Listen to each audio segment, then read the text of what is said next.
जहांगीरपुरी मामले पर police commissioner Rakesh Asthana ने हेडक्वार्टर में एक प्रेस कॉन्फ्रेंस करके तमाम जानकारी दी। उन्होंने साथ ही साथ मीडिया के सवालों के भी जवाब दिए और कहा कि किसी तरह से कोई पार्शियलिटी नहीं बरती जा रही। जो भी कुछ सबूत हैं उनके ही आधार के ऊपर, तमाम एविडेंसेस के ऊपर, चाहे वो रॉ फुटेजेस हों, वायरल वीडियोस हों, सीसीटीवी कैमरे की फुटेजेस हों, उन सब पर निश्चित तौर पर कार्रवाई की जा रही है। राकेश अस्थाना ने उसके अलावा कहा है कि 14 से ज़्यादा टीमें बनाई गई हैं, उसमें चाहे स्पेशल सेल हो या फिर विजिलेंस हो या फिर स्पेशल ब्रांच या फिर क्राइम ब्रांच, सभी को लगाया गया है। जब एक पत्रकार ने सवाल किया कि क्या मस्जिद के ऊपर, उसी बंगाली जामा मस्जिद पर भगवा झंडा लहराने की या झंडा वहाँ पर गाड़ने की बात सामने आ रही थी, तो कमिश्नर ने सिरे से इस बात को खारिज करते हुए कहा कि ये सरासर गलत है। मस्जिद पर झंडा लगाने की बात कहीं से कहीं साबित नहीं हो सकी है। एक बार गौर से सुनिए पूरी कॉन्फ्रेंस में क्या कुछ कहा कमिश्नर राकेश अस्थाना ने।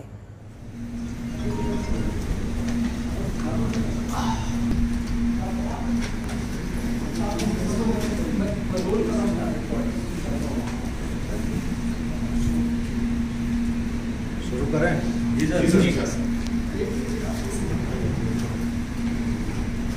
16 तारीख को जो जहांगीरपुरी में वारदात हुई है उसके बारे में फैक्चुअल डिटेल्स आपके साथ शेयर करना चाहूँगा। ये करीब 4:15 बजे प्रोसेशन शुरू हुआ था हनुमान जयंती को मनाने के लिए। जो रूट था वो ट्रेडिशनल रूट था।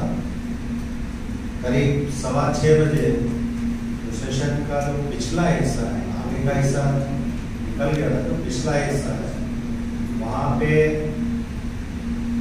उस प्रोसेशन में जो लोग शामिल थे और वहाँ जो लोग खड़े हुए थे दोपहर की, उनके बीच में आपस में तकरार हुई और उसके बाद फिर स्टोन पेल्टिंग और दूसरे इंसिडेंट्स हुए।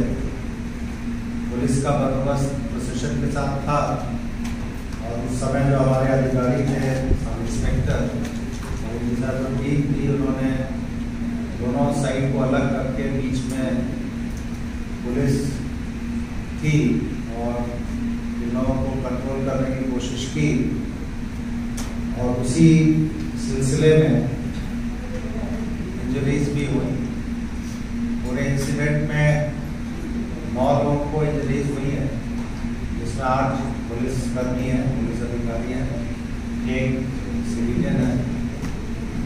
ये दर्शाता है कि पुलिस ने उस समय बीच में रह के दोनों जो पक्ष थे उनको अलग अलग किया और दूर किया, जिसकी वजह से पब्लिक को इंजरी होने में पब्लिक को इंजरी नहीं हुई।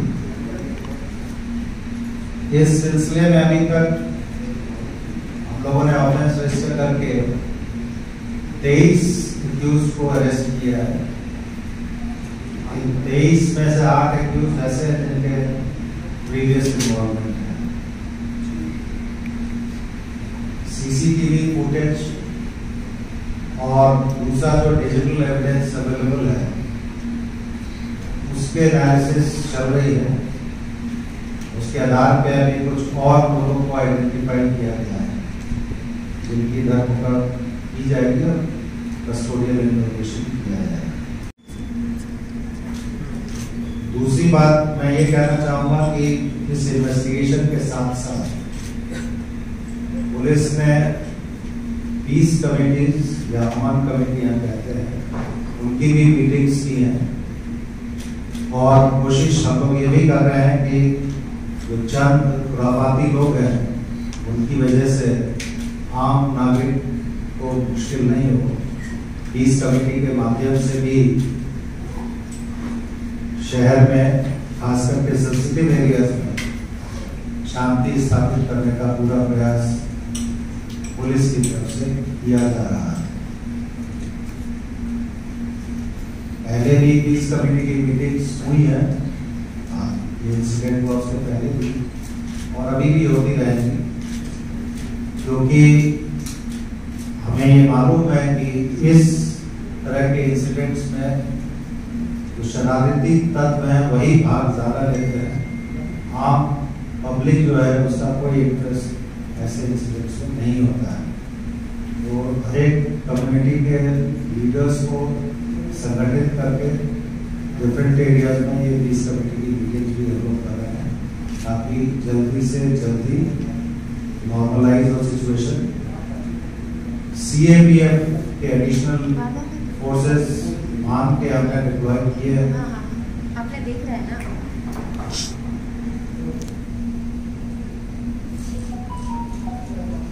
जहांगीरपुरी के अलावा भी शहर के जो दूसरे संवेदनशील विस्तार हैं वहाँ पे CAPF का डिप्लॉयमेंट किया गया है। दिल्ली पुलिस का भी एडिशनल डिप्लॉयमेंट किया गया है। और जो अधिकारी हैं, सीनियर अधिकारी, उनको ये निर्देश है कि जब तक स्थिति सामान्य नहीं हो जाती है फील्ड में रहें और कोई भी इंसिडेंट होता है तो उसको इमीडिएटली और अप्रोप्रिएटली उसको हैंडल करें। हमारी जो इंटेलिजेंस फ्यूजन और स्ट्रैटेजिक ऑपरेशंस यूनिट है, स्पेशल सेल, उसको ये जवाबदारी दी गई है जितने भी डिजिटल एविडेंसेस हैं उनका डिटेल्ड एनालिसिस करके एविडेंसेस कलेक्ट करें और इस केस में जो भी लोग शामिल हैं उनको आइडेंटिफाई करके उनके खिलाफ लीगल एक्शन लिया जाए।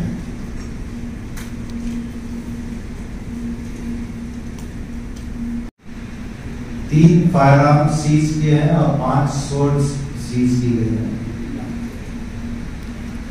ये केस क्राइम ब्रांच को इन्वेस्टिगेशन के लिए सौंप दिया गया है। उसी सिलसिले में आज 4 फॉरेंसिक टीम्स से सीन ऑफ क्राइम का विजिट किया है और सैंपल्स वगैरह कलेक्ट किए गए हैं। Social media, video footages, digital evidences, इन सबको कलेक्ट करके एनालिसिस करके इस केस की हर एंगल से तफ्तीश की जाएगी और कोशिश की जाएगी कि इसमें कोई भी आरोपी, चाहे वो प्रत्यक्ष रूप से उसने पार्टिसिपेट किया हो या परोक्ष रूप से पार्टिसिपेट किया हो, छूटे नहीं। मैं इस फोरम से आपको बताना चाहूँगा कि इन्वेस्टिगेशन काफ़ी डिटेल होगा, थॉरो होगा, क्योंकि क्राइम ब्रांच को इन्वेस्टिगेशन की जवाबदारी दी गई है। उन्होंने करीब 14 टीम्स बनाई हैं जो हर एंगल से इस केस का इन्वेस्टिगेशन करेंगे। टीम्स कल से ही कार्यरत हैं और जैसे जैसे रिजल्ट्स आएंगे हम प्रेस को ब्रीफ करेंगे। मैं एक चीज और कहना चाहूंगा, सोशल मीडिया के माध्यम से कुछ लोग प्रयास कर रहे हैं कि वातावरण सुधरे नहीं। सोशल मीडिया एनालिसिस हमारे यहाँ हो रहा है और अगर जरूरत पड़ेगी तो जो लोग गलत information, miss information, wrong information feed कर रहे हैं, जिसकी वजह से वातावरण सुधरता नहीं है या बिगड़ता है, उनके खिलाफ भी उचित कानूनी कार्रवाई की जाएगी। मेरी जनता से अपील है कि अफवाहों के ऊपर ध्यान नहीं दें। अगर कोई फैक्ट्स वेरीफाई करना है, कंट्रोल रूम को आप संपर्क कर सकते हैं या हमारे सीनियर अधिकारी को संपर्क कर सकते हैं। उनको ये सूचना है कि आपको सही जानकारी उपलब्ध कराएं। इन्वेस्टिगेशन का जो स्कोप है वो पूरा है, हर तरह से।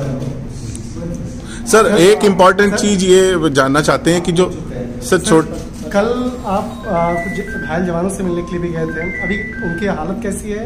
क्या किसी जवान को कुछ ज़्यादा भी चोट लगा इंटरनल? जिनको गोली लगी है सब इंस्पेक्टर है, उनसे मैं मिलने गया था और उनकी हालत ठीक है। मेडिकली इंजरी तो है, उनको फ्रैक्चर है, गनशॉट वुंड है।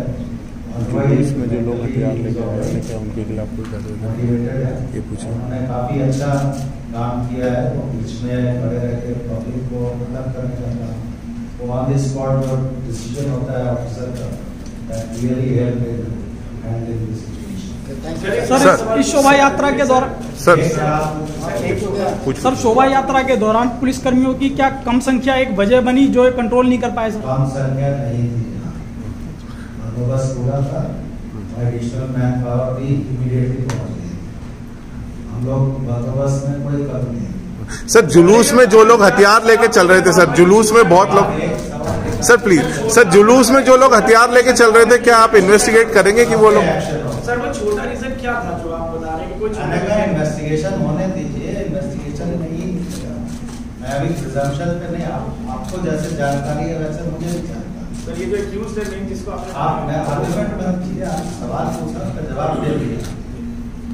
आपका सवाल यह है कि प्रोवोकेशन किस वजह से, एग्जैक्टली उस प्रोवोकेशन को किसने शुरू किया, वो इन्वेस्टिगेशन का विषय इस वक्त उसको मैं आपके सामने नहीं बता पाऊंगा क्योंकि अभी इन्वेस्टिगेशन पूरा नहीं हुआ। But we can clearly write कि झंडा लगाने की कोशिश नहीं हुई थी जैसा आप कह रहे हैं। वैसा कुछ नहीं। ठीक है।